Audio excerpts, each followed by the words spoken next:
ഈ കഥ തുടങ്ങുന്നത് ഒരു വലിയ ബിൽഡിംഗ് കാണിച്ച 10-15 നില വരുന്ന വലിയ ബിൽഡിങ് VI ഗ്രൂപ്പ് എന്ന് പറഞ്ഞിട്ട് നല്ല സ്വർണ്ണ ലിപിയിൽ എഴുതിയിട്ടുണ്ട്. നമുക്ക് ബിൽഡിങ്ങിൻ്റെ അകത്തോട്ട് പോവാം. സ്റ്റാഫുകളെല്ലാം അങ്ങോട്ടും ഇങ്ങോട്ടും ഫയലും ലാപ്പും പിടിച്ചുകൊണ്ട് നടക്കും. നമ്മളെ കഥാനായികകൾ എവിടെ? ഒരാളിവിടെ ഇരിപ്പുണ്ടല്ലോ. നമുക്ക് ആളുടെ അടുത്തോട്ടൊന്ന് പോയി നോക്കാം.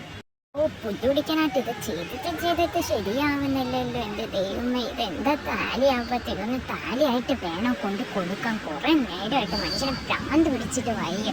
എൻ്റെ ഗുരുവായൂരപ്പോ ഒന്ന് ചാലിയാക്കിയിട്ട് പ്ലീസ്. ഈ അച്ഛൻ, നീ എന്തുവായി ചെയ്യുന്നേ? ഇതുവരും ചെയ്ത് തീർന്നില്ലേ? നീ എന്തുവായി ചെയ്യുന്നേ? പൊന്നൊക്കെ ഇപ്പഴേ നീ വന്നത് കാര്യം എൻ്റെ ഇത് നോക്കടി. ഇത് എത്ര ചെയ്തിട്ടും താലിയാവുന്നില്ലടി. നീ ഒന്ന് നോക്കടി, ഇതൊന്ന് താലിയാക്കി തടി. നോക്കട്ടെ, നീ ഒന്ന് മാറിയ. എടി മന്ദബുദ്ധി, നീ ഇതെന്ത് പൈസ ചെയ്ത് വെച്ചേക്കണേ? ഇത് സ്റ്റോക്കിന് 10,000 അല്ലാതെ 1,00,000 അല്ല. അതെങ്ങനെ? നിനക്ക് ശ്രദ്ധയെന്ന് പറയുന്ന സാധനമേ ഇല്ല. പഠിക്കുന്ന സമയത്ത് ഇതേ കണക്കല്ല. ഞാൻ മോള് പഠിപ്പിക്കും, അവിടെ കിടന്നുറങ്ങും. എൻ്റെയും ബബ്ബയുടെ തൂളി കിടന്നുറങ്ങുമല്ലേ. ഇവിടെ ഇതേ കണക്കല്ലേ. എൻ്റെ പൊന്നച്ചു, അവിടെ ഒന്ന് ശരിയാക്കാൻ ഈ പൂജ നീ ഒന്ന് ശ്രദ്ധിക്കണം ഇനിയെങ്കിലും. എന്നാലും ഇപ്പം ഇത് ഞാൻ ചാലിയാക്കിയിട്ടുണ്ട്. നീ ഇതുകൊണ്ട് സബ്മിറ്റ് ചെയ്യ. സമയം പോകുന്നു. നീ ഒന്ന് കൂടി. അത് പിന്നെ അവർ പഠിപ്പിക്കുമ്പോൾ എനിക്ക് ഉറക്കം വരും. അത് സ്വാഭാവികമല്ലേ. എന്തായാലും അതൊക്കെ പോട്ടെ. ഇത് ഞാൻ കൊണ്ട് സബ്മിറ്റ് ചെയ്തിട്ടും നിങ്ങളപ്പം അങ്ങോട്ട് പോകും. ക്യാൻറ്റീനിലോട്ട് പോയിട്ടോ. ഞാൻ അങ്ങോട്ട് വരെ സബ്മിറ്റ് ചെയ്തിട്ട്. ഞങ്ങൾ ക്യാൻറ്റീനിൽ കാണും. അവൾമാരും ക്യാൻറ്റീനിലോട്ട് പോയിട്ടുണ്ട്. ഞാൻ അങ്ങോട്ട് പോവാം. ഓക്കെ, ശരിയാണ്. നീ ഇടപ്പത്തേക്ക് കൊണ്ട് കൊടുക്കും. അതെ പിള്ളേരെ, നിങ്ങൾക്ക് വല്ല മനസ്സിലായോ? ഇല്ലാന്ന് എനിക്ക് മനസ്സിലായി. ഞാൻ പറഞ്ഞുതരാം. ഞാൻ ആരാനല്ലേ? ഞാനാണ് റെഡ് ചില്ലി. ഞാൻ എന്തായാലും അവരെ ആരാണ് ആദ്യം പരിചയപ്പെടുത്തിയിടും. ഇപ്പം ഫയലും കൊണ്ടുപോയില്ല. അവളുടെ പേരാണ് അച്ചു.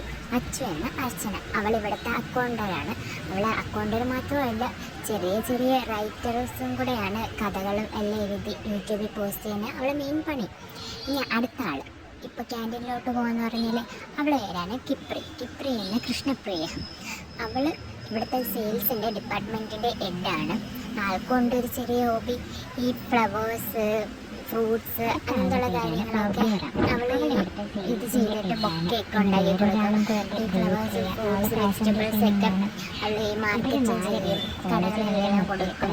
അങ്ങനത്തെ ഉള്ള പണിയില്ല അവളുടെ. ഇനി വേറെ 2 പേരും കൂടെ ഉണ്ട്. ആദ്യമേ കൊണ്ട് അടുത്ത ഭവ്യ.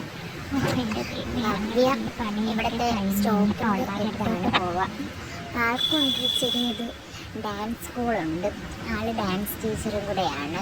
അവൾ ഒഴിവുള്ള സമയത്തെല്ലാം ഡാൻസ് ചെയ്യലാണ് അവളെ മെയിൻ പണി. പിന്നെ ഒരാളും കൂടെ ഉണ്ട്, ദേവിപ്രിയ. അവൾ ഇവിടുത്തെ പർച്ചേസിൻ്റെ ഹെഡാണ്.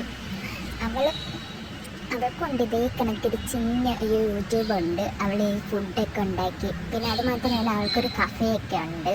അപ്പോൾ അവൾക്ക് ഫ്രീ കിട്ടുമ്പോൾ അവൾ ആ കഫേയിലായിരിക്കും പോകുന്നത്. ഇപ്പോൾ ഒരുവിധം എല്ലാവർക്കും മനസ്സിലായി കാണും എന്നല്ല. ഇവർ 4 പേരും കോളേജ് കാലം മുതലേ ഫ്രണ്ട്സാണ്. അപ്പോൾ അവർക്ക് അന്ന് മുതലേ ഉള്ള ഇതാണ് ഒരേ കമ്പനി വർക്ക് ചെയ്യണമെന്ന്. ഇങ്ങനെ അവരെല്ലാവരും കൂടെ ഒരേ കമ്പനി വർക്ക് ചെയ്ത് ബാക്കിയൊക്കെ ഡീറ്റെയിൽസ് കഥയിൽ നിന്ന് നിങ്ങൾക്ക് മനസ്സിലാവും. അപ്പോൾ നമുക്ക് കഥയിലേക്ക് പോവാം. എൻ്റെ പൊന്നോ, അങ്ങനെ അതൊന്ന് കഴിഞ്ഞ് കിട്ടി. ഇനിയിപ്പോൾ ക്യാൻറ്റീനിലോട്ട് പോവാം. അവന്മാരെന്ത് ചെയ്യുന്നോ എന്തോ. ഹലോ ഗൈസ്, ഞാൻ വന്നാച്ചു. വന്നോ? വനമാലക കൊണ്ട് സബ്മിറ്റ് ചെയ്തോടി. നീ എല്ലാം കഴിഞ്ഞോ?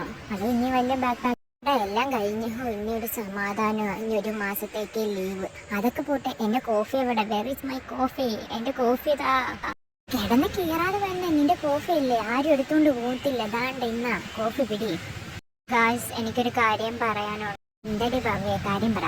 എന്തിനാ നീ ഇങ്ങനെ ഫോർമാലിറ്റീസ് ഒക്കെ? നമ്മളിടയ്ക്ക് എന്തിനൊരു ഫോർമാലിറ്റി? നീ കാര്യം പറ. നീ ഒച്ചുണ്ടടി, ഞാൻ കേൾക്കാം.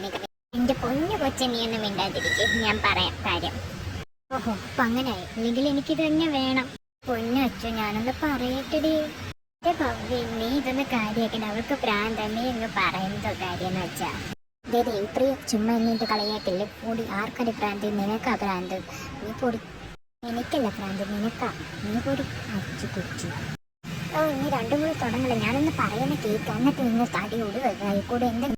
ഓക്കെ, ശരി. നീ എന്തെന്ന് വെച്ചാൽ പറ. കുറെ നേരമായി പറയാന്ന് പറഞ്ഞ പറയാൻ നോക്ക്. ഏട്ടാ, അത് വേറെ ഒന്നുമില്ല. ഇനിയിപ്പോൾ എന്തായാലും നമുക്ക് ലീവല്ലേ ആടി. അതിനിപ്പോൾ എന്താ? അതുകൊണ്ട് എന്താ? അതുകൊണ്ട് നിന്റെ അമ്മായിപ്പൻ ചത്ത്. ഇതേ കിപ്രി, നീ കളിക്കാനും ഞാനില്ല. ഞാൻ ആദ്യം പറഞ്ഞ് തുരക്കിട്ടാണ്. നീ എന്തെന്ന് വെച്ചാൽ ചെയ്യും. എന്തെങ്കിലും പറയാൻ വരുമ്പോൾ അപ്പോൾ അതുകൊണ്ട് ഇതുകൊണ്ട് എല്ലാം കൊണ്ട് കണക്കാണ് ദൈവമേ. ഭവ്യ, ഞാൻ ഇപ്പോഴും സിംഗിളാ. എനിക്കില്ലാത്ത അമ്മായിപ്പനെ നീ വല്ലതും ചെയ്താലുണ്ടല്ലോ എൻ്റെ സ്വഭാവം മാറും. ഓ ശരി ശരി, ഞാനൊന്ന് പറയട്ടെ. നമുക്കതുകൊണ്ട് ഒരു ട്രിപ്പിന് പോവാണ് ഞാൻ പറഞ്ഞു വന്നത്. എന്ത് ട്രിപ്പോ?